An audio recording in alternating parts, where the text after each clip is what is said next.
In the last lesson, we learned about the Vav Consecutive Imperfect. We saw with the Vav Consecutive Imperfect that an imperfect can act like a perfect when it has a Vav with special pointing. All of this prepares us well for the next step today. It happens that the opposite also happens in Hebrew. There is something called a Vav Consecutive Perfect.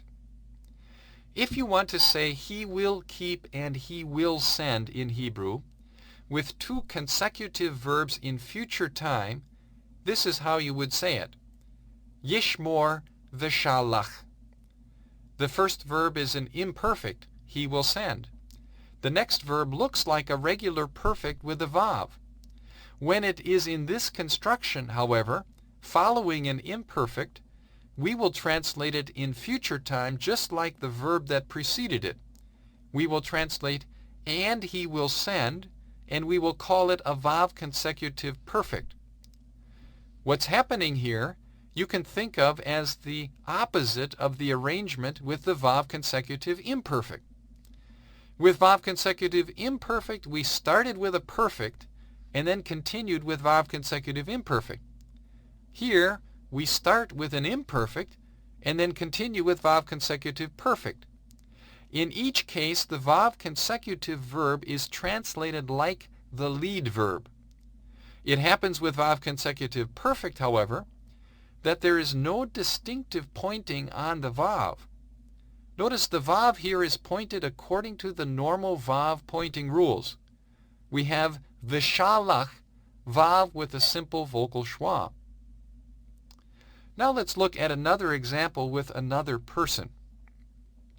Nishmor v'shalachnu would be translated we will keep in imperfect and we will send. The second verb is Vav Consecutive Perfect.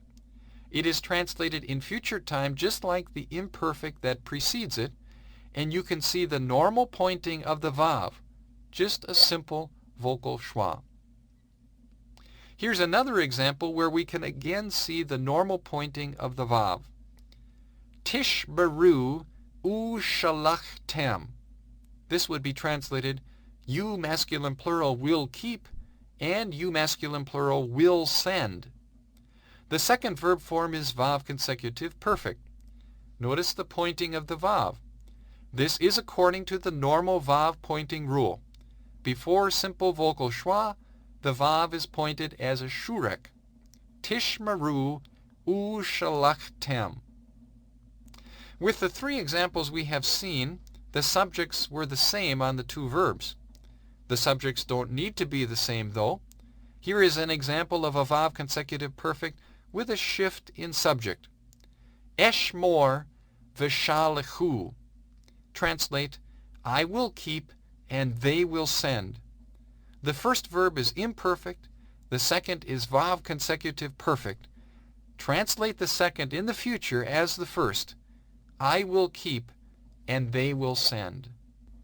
In the last lesson, when we were introduced to the Vav Consecutive Perfect, we saw that the Vav Consecutive Perfect was similar to the Vav Consecutive Imperfect, only with opposite verb forms. Today we'll look at the extra rules associated with the Vav Consecutive Perfect, and again we'll see that they are similar to the arrangement with the Vav Consecutive Imperfect. Here is the first example of Vav Consecutive Perfect we saw. Yishmor v'shalach. It is translated, he will keep and he will send. Construction begins with an imperfect. It continues with a Vav Consecutive Perfect. This Vav Consecutive Perfect is translated like the imperfect that precedes it, here in future time, and he will send. The pointing of the Vav is the normal pointing of the Vav conjunction, here a simple vocal schwa. Now what we'd like to observe today is this. For there to be a Vav Consecutive Perfect, the verb form of the Vav Consecutive must come first in its clause and must be attached directly to the Vav. There can't be any more words that come between the Vav and the verb of the Vav Consecutive. Look at this sentence to illustrate. Yishmor velo yishlach. Here a low negative has been inserted into the second clause. The low negative comes first in its clause, before the verb, therefore it is attached to the Vav.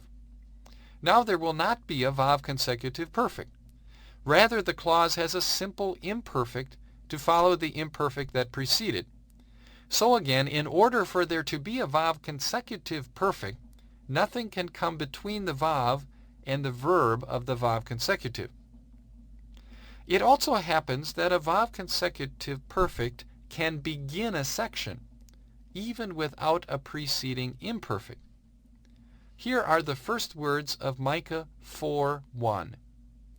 V'haya ba'acharit hayamim. And it will be in the end of the days. Notice that this section begins with a Vav Consecutive Perfect. Now the form here is the Vav Consecutive Perfect of the verb haya. It is worth learning well because it occurs often, v'haya.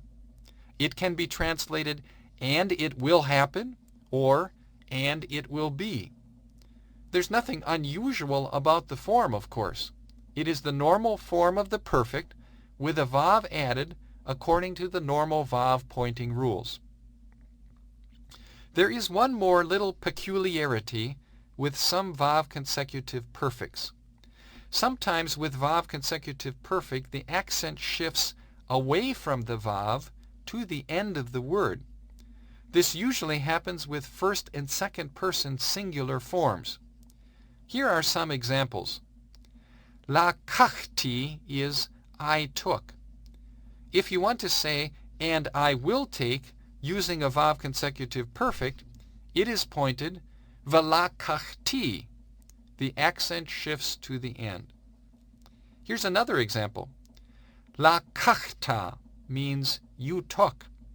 The Vav Consecutive Perfect is v'lakachta. Again, the accent shifts to the end of the word, and this accent shift, when you see it, is a good marker for Vav Consecutive Perfect.